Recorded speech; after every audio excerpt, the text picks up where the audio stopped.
Hello, everyone. I'm going to go into the deep weeds today and talk to you about the election. Dun, dun, dun. Yeah, it's like, oh, Pastor Tom, leave that alone, leave that alone. It's divisive, it's this and that. It's all over the TV. Your phones are blowing up. It's that time of year. Of course, the rhetoric is just as heated, maybe more heated than it's ever been.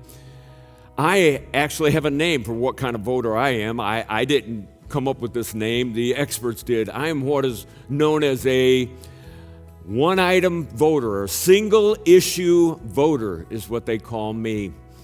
When they were enslaved by Egypt, Pharaoh understood where the strength of a nation really lied.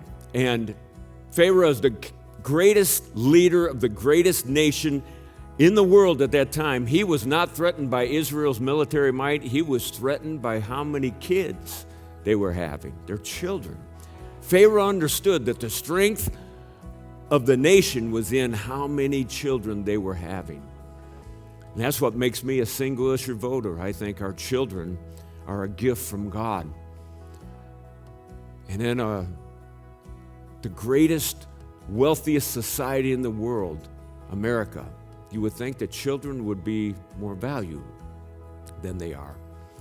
When God judged Israel in our Bible reading lately, the prophet Jeremiah enumerated to them in the written word in the 32nd chapter, verse 35, one of the main causes that God was judging Israel is, he said, they were making their children pass through the fire to Molek.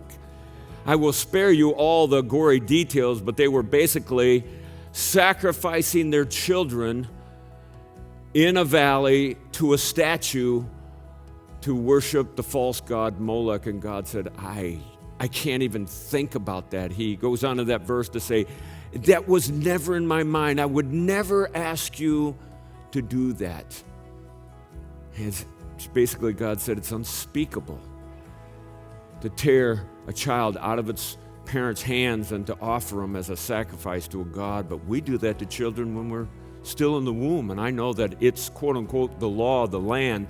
But he goes on in verse 35 that says, I'm going to change my nation and I'm going to write my laws on their hearts. I'm going to give them one heart and one mind to fear God. The reason that we as a country experience abortion on demand is because as a society, we don't fear God.